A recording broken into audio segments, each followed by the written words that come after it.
Alhamdulillah, summa alhamdulillah, alladzi alafa baina qulubikum fa asbahtum bi nikmatihi ikhwana. Asyhadu an la ilaha illallah wahdahu la syarika lah wa asyhadu anna Muhammadan abduhu wa rasuluh. Allahumma salli ala Muhammad wa ala alihi wa sahbihi wa sallim ajma'in, amma ba'du. Qala ta'ala fi kitabihil karim, a'udzu billahi minasy syaithanir rajim. Wa laqad katabna fis zabur min ba'di dzikri annal arda yarithuha ibadiyas shalihun. Sadaqallahul azim.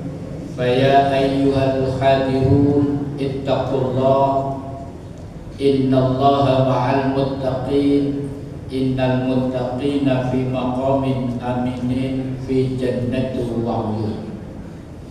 Sidang Jumat rahimakumullah. Bapak-bapak, saudara-saudara, para jamaah sekalian yang saya muliakan, pertama-tama marilah kita tingkatkan ketakwaan kita kepada Allah Subhanahu wa ta'ala.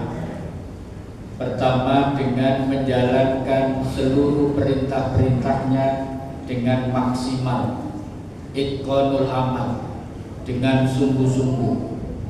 Yang kedua, berhati-hati jangan sampai kita melanggar larangan-larangan Allah Subhanahu wa ta'ala. Para jamaah sekalian rahimakumullah, Allah berfirman di dalam Al-Quran, tepatnya surat Al-Anbiya surat 21 ayat 105 yang saya baca di muqaddimah tadi. Walaqad katabna fiz zabur min ba'di dzikri, sungguh kami telah menuliskan di dalam kitab Zabur dan tertulis juga di dalam Al-Zikr. Al-Zikr itu nama lain Al-Quran.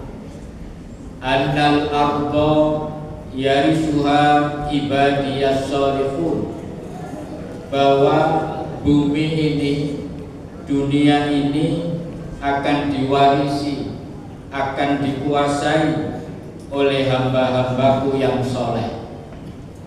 Jadi ayat ini para jamaah sekalian, kalau menurut tafsirnya Syekh Mutawalli Asy-Sya'rawi, seorang syekh di Al-Azhar, mengatakan bahwa ayat ini Al-Anbiya 105 itu bicara tentang dua kesolehan. Bisa diterjemahkan kesolehan ritual dan kesolehan sosial. Bisa diterjemahkan kesolehan duniawi dan kesolehan ukhrawi. Ada pertanyaan penting yang sering melibatkan ayat ini. Allah berjanji bahwa bumi ini akan dikuasai, akan dimakmurkan oleh orang-orang yang soleh. Tetapi kenyataannya di Republik ini, umat Islam apalagi menguasai, berperan untuk mengatur bumi ini saja jauh dari pangkat. Oleh karena itu tidak mungkin Al-Quran yang salah. Maka yang perlu dievaluasi, yang perlu dimuhasabai adalah apakah kita benar-benar menjadi orang yang soleh. Apakah soleh ritual atau soleh sosial? Karena kalau itu terjadi pada diri umat Islam dalam mikro republik ini, maka pasti negeri ini akan dipegang oleh orang-orang yang soleh. Oleh karena itu, para jamaah sekalian rahimakumullah, saya ingin menyebut dua ayat di dalam Al-Quran. Yang dua ayat ini bicara sekaligus ada kesolehan ritual dan kesolehan sosial. Ada kesolehan duniawi dan kesolehan ukhrawi. Tepatnya di dalam surat Ali Imran, surat nomor 3 ayat 113 sampai 114. Siapa orang yang soleh itu di dua ayat ini disebut dengan 6 karakteristik atau 6 ciri. Tentunya saya tidak menjelaskan panjang lebar dari 6 ini. Kita baca saja sudah cukup untuk memahami kandungan ayat ini. Para jamaah sekalian rahimakumullah, yang pertama, siapa orang yang soleh itu disebut dengan kalimat ummatun qaimatun, yaitu golongan umat yang jujur. Ini kira-kira kesolehan ritual apa sosial? Kejujuran itu masuk kesolehan ritual, karena jujur bagian dari sifat orang beriman, juga kesolehan sosial.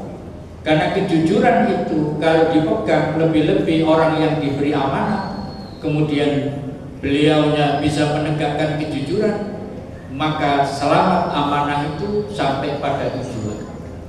Adanya korupsi yang masif di Republik ini, para jamaah sekalian, karena pejabat-pejabatnya mungkin belum punya sifat ummatun qaimatun, yaitu kelompok umat yang jujur. Bahkan kalau ini dinilai sebagai kesolehan ritual, kejujuran itu bisa mengantarkan kepada surga. Rasul bersabda, alaikum bisidqi, jadilah kamu orang yang lurus, orang yang jujur. Fa inna sidqa yahdi ilal birri, karena kejujuran itu jalan menuju kebaikan. Wa innal birra yahdi ilal jannah, dan kejujuran itu jalan menuju surga. Jadi ciri utama kesolehan itu kalau dinilai ritual dan sosial adalah kejujuran. Yang kedua, para jamaah sekalian, yatluna ayatillahi anal laili, orang yang membaca Al-Quran di waktu malam. Ciri kedua, ini adalah ciri kesolehan ritual. Orang yang membaca Al-Quran pakai terminologi yatluna, bukan qiraah.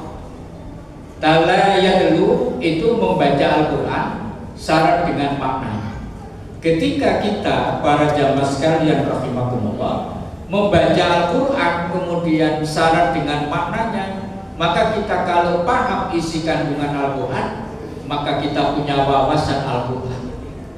Orang yang punya wawasan Al-Quran, cara hidupnya berbeda dengan orang yang tidak punya wawasan Al-Quran.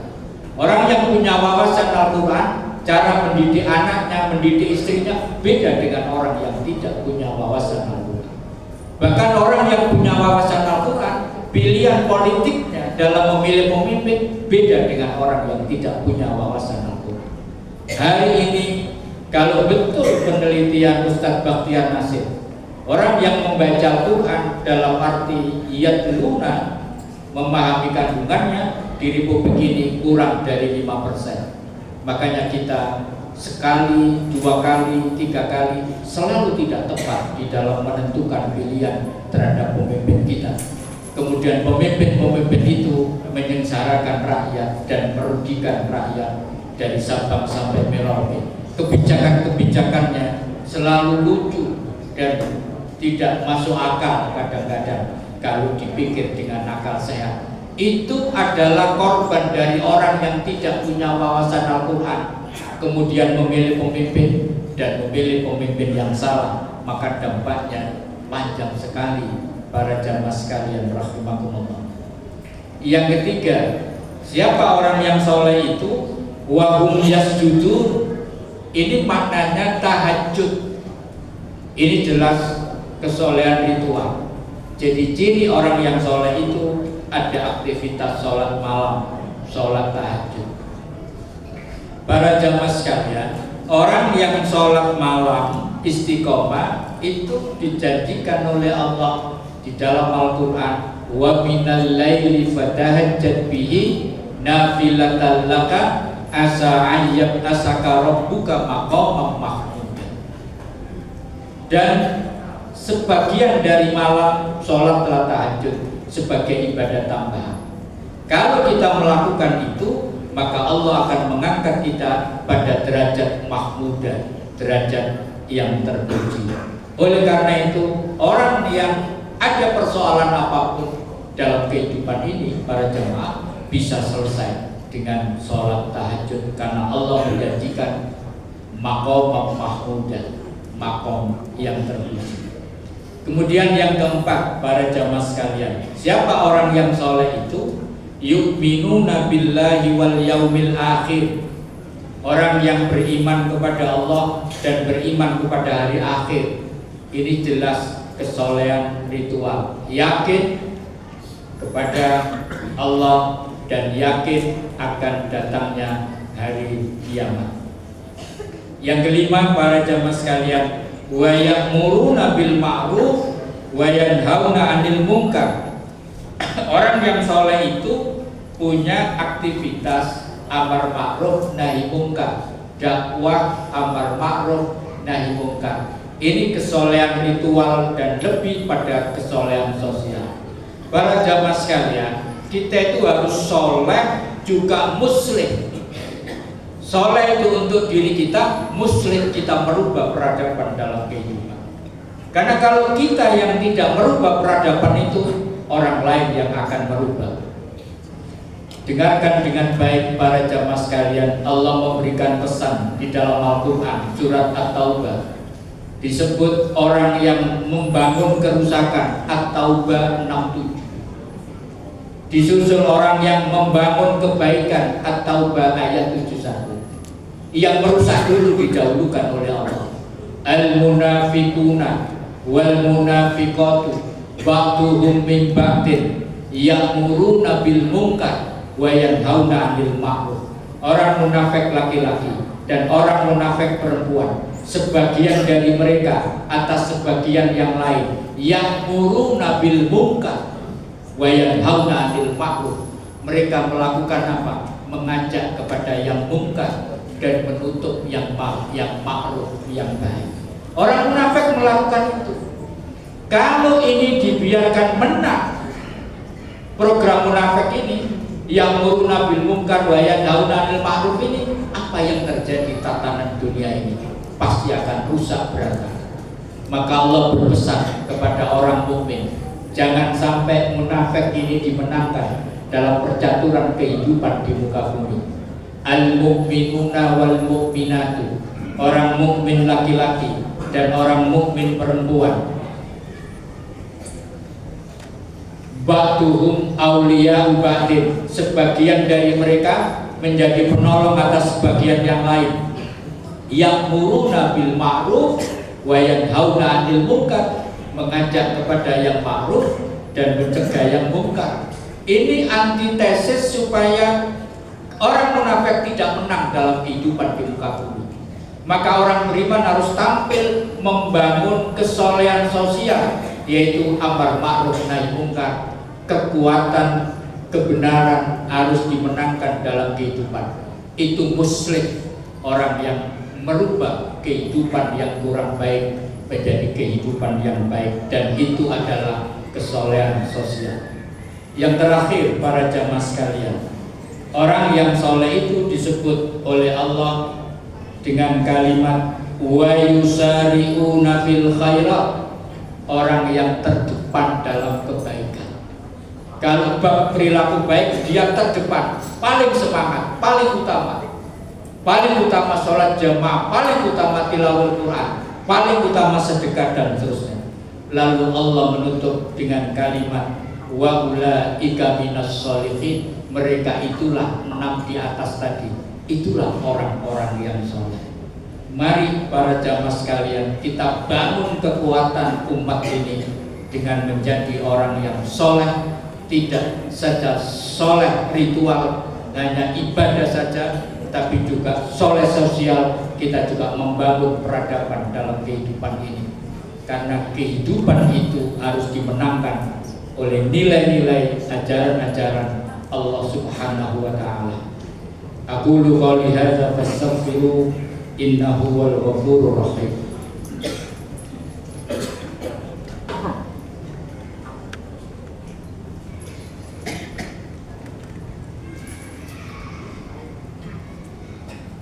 Alhamdulillah, summa alhamdulillah, alladzi hadana li hada wa ma kunna linahtadiya laula an hadana Allah.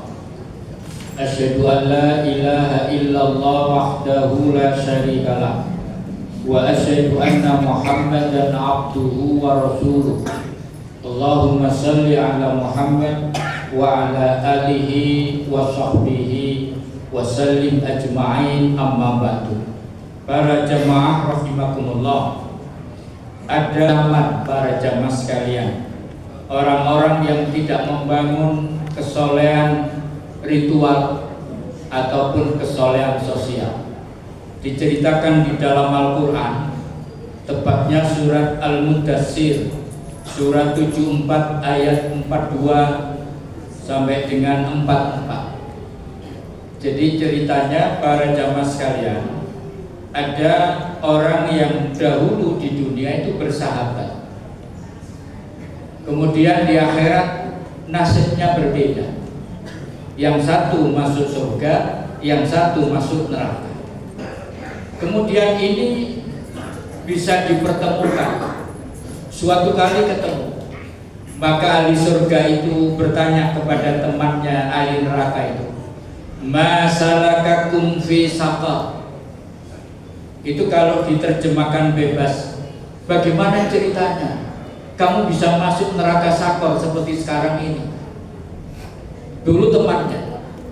Kemudian temannya itu menjawab, ada dua sebabnya mereka masuk ke dalam neraka sakor. Ini berkaitan dengan kesolehan ritual dan kesolehan sosial. Kalau mereka menjawab, pertama, lam naku minal musolli. Sebabnya aku masuk neraka sakor ini sebab aku tidak sholat. Kesolehan ritualnya ditinggalkan. Jadi tidak sholat itu menyebabkan masuk neraka sakor. Kesolehan ritual ditinggalkan. Yang kedua, walam naku nut'imul miskin. Yang kedua, aku tidak pernah memberi makan orang miskin. Waktu hidup dia pelit, bakhil, tidak memperhatikan tetangga kanan kiri yang kekurangan pangan, tidak ada kesolehan sosial, membiarkan mereka kelaparan. Itu ancamannya neraka sakor. Naudzubillah min dzalik. Mudah-mudahan kita tidak termasuk orang-orang yang mendapatkan ancaman ini, para jamaah sekalian.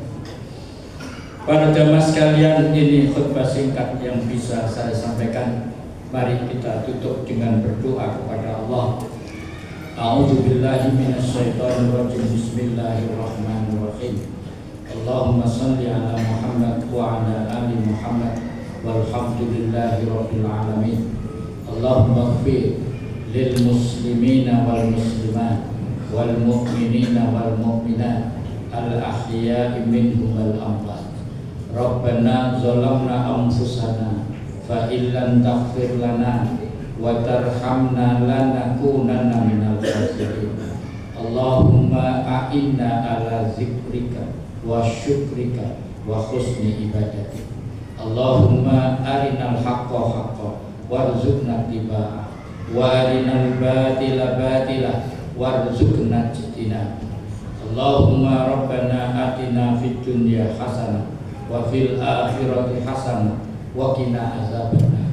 Subhana rabbika rabbil izzati amma yasifun wa salamun alal mursalin walhamdulillahi rabbil alamin. Wala zikrullahi akbar.